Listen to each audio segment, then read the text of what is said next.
Assalamualaikum warahmatullahi wabarakatuh. Perkenalkan, nama saya Alivia Nabila Wardana dari kelompok 2 Eksplorasi Karstens. Kali ini saya akan mempresentasikan tentang presentasi ilmiah kelompok saya yang berjudul Pengaruh Kondisi Geologi Lingkungan terhadap Potensi Air Tanah Dalam di Kota Makassar. Berikut adalah anggota kelompok saya, yaitu Karstens.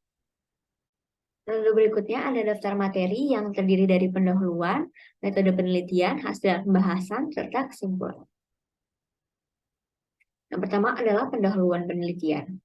Penelitian ini dilatar belakangi oleh kebutuhan air masyarakat di Kota Makassar yang setiap saat meningkat.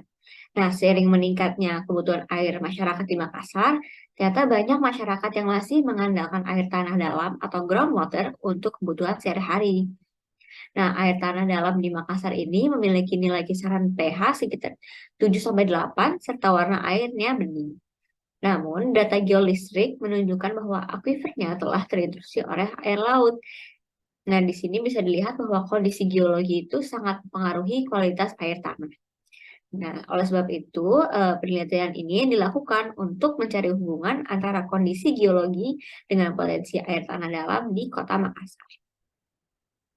Dan bisa dilihat di sini dapat intrusi dari air laut yang kemudian mengubah air tanah yang ada. Kemudian ada metode penelitian, di mana penelitian ini dilakukan dengan pengambilan data lapangan, itu dan dengan menggunakan data primer, yaitu dilakukan dengan cara mengambil sampel air langsung di lapangan, serta mengidentifikasi beberapa karakteristik fisik air.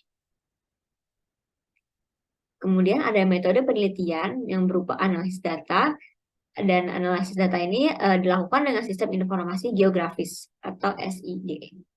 Kemudian ada analisis deskriptif kuantitatif yang dilakukan berdasarkan data air tanah dalam, geomorfologi, litologi, dan sebaran titik-titik sumur. Dan geomorfologi ini dilakukan dengan pendekatan morfografi atau pendeskripsian dari geomorfologi. Hasil penelitian dapatkan, pertama ada satuan morfologi. Nah, satuan morfologi di daerah Makassar itu yang pertama ada satuan morfologi pendataan bergelombang yang menempati 40% dari seluruh luas wilayah penelitian. Satuan morfologi ini dapat dijumpai pada sebelah timur, menyebar dari utara ke selatan daerah penelitian. Dan hasilnya ini menunjukkan bahwa persentase sudut lereng itu sekitar 3-7%, beda tingginya sekitar 5-35 meter, reliefnya berupa pendataran dan bergelombang. Morfologinya memiliki karakteristik sifat fisik air sumur bor yang memiliki kedalaman 30-75 meter, diameter pipanya 3 cm yang berbahan plastik, serta memiliki air tanah yang warnanya bening, tidak berbau, jernih, dan pH-nya 7 dan 8. Berikutnya satuan morfologi pendataran yang menempati kurang dari 50% dari seluruh wilayah penelitian. Satuan ini dapat dijumpai pada sebelah barat dan menyebar dari utara ke selatan. Hasilnya menunjukkan bahwa presentasi sudut lerengnya itu sekitar 0-2%, beda tingginya 1-4 meter, reliefnya datar yang diakibatkan oleh erosi yang cukup intensif dan pelapukan yang tinggi. Morfologi pendatarannya memiliki sifat fisik sumur bor yang sedalam 20-30 meter, diameter pipa 3 cm, kemudian airnya bening, tidak berbau, jernih, dan memiliki pH 8. Yang berarti pH-nya normal atau netral. Kemudian ada satuan morfologi aluvial, yang ini menempati kurang dari 10% dari seluruh wilayah penelitian. Nah, satuan ini dapat dijumpai pada bagian utara, tengah, dan selatan wilayah penelitian yang terdiri dari Sungai Maros, Sungai Telo, dan Sungai Janebereng yang mengalir dari timur ke barat. Morfologi fluvial memiliki kondisi fisik dan sifat air sumur bor yang memiliki kedalaman 6-40 meter, diameter pipanya 3 cm, pipanya berbahan plastik, serta memiliki air yang bening dan keruh, tak berbau dan berbau, jernih dan keruh, dan memiliki pH 8 dan 9. Nah, dari sini bisa dilihat bahwa sebagian besar air di satuan morfologi di Kota Makassar ini adalah air yang bersih dan tidak berbau dan memiliki pH yang netral. Sedangkan sebagian kecilnya masih keruh, berbau, dan memiliki pH di atas 8. Kemudian ada batuan. Nah, batuan di Kota Makassar ini terdiri dari yang pertama adalah Satwa Tufa dengan sumur yang dibangun di tahun 2009 dan 2018. Nah, sumur ini memiliki kedalaman 30 sampai 75 meter, diameter pipa 3 cm, yang berbahan plastik dan airnya bening, tidak berbau serta jernih dan pH-nya 7 sampai 7 dan 8. Kemudian ada satuan aluvial yang sumurnya dibuat dari tahun 1980 sampai 2017 dengan kedalaman sumur 6 sampai 40 meter, diameter pipa 3 cm, pipa yang berbahan plastik, serta memiliki air yang bening dan keruh, tidak berbau dan berbau, jernih dan keruh dengan pH air 8 dan 9. Kemudian terakhir ada struktur geologi dari Kota Makassar.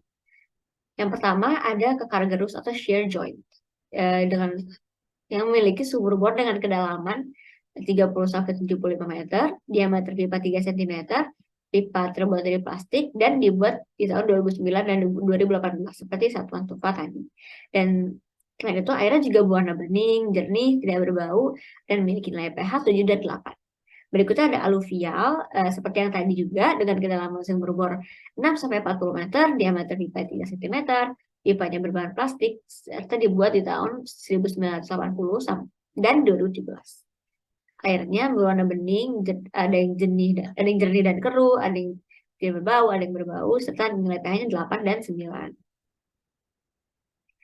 Nah, air tanah dalam sendiri agar bisa digunakan harus memenuhi kategori. Salah satu kategori yaitu kategori syarat air bersih. Nah, air yang memenuhi kategori ini di Kota Makassar terdapat pada satuan batuan tufa karena memiliki nilai pH netral yaitu 7 sampai 8 serta airnya berwarna bening, tidak berbau dan rasanya tawar. Sedangkan untuk air tanah dalam yang tidak memenuhi kategori air bersih terdapat pada satuan aluvial seperti yang tadi kita lihat, dia memiliki nilai pH 9, kemudian airnya berwarna kecoklatan, keruh, kemudian berbau dan rasanya panyau. Nah, berikut adalah peta sebaran air tanah di Kota Makassar. Baik, saya telah sampai di kesimpulan penelitian ini, yaitu morfologi daerah Makassar. Itu seperti tadi sudah dijelaskan terdiri dari morfologi pendataran bergelombang, morfologi pendataran, dan morfologi fluvial.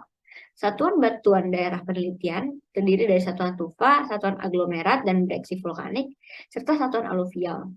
Nah, satuan ini memiliki sifat air dengan nilai pH 7 sampai 8, warna airnya bening, tidak berbau, dan rasanya tidak tawar. Rasanya tawar, mohon maaf, sehingga memenuhi syarat untuk kebutuhan air bersih.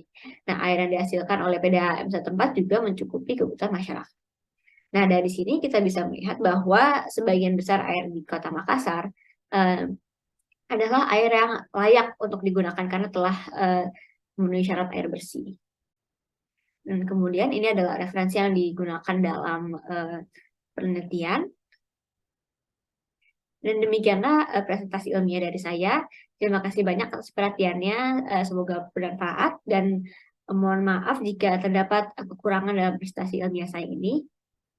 Dan sekali lagi terima kasih. Assalamualaikum warahmatullahi wabarakatuh.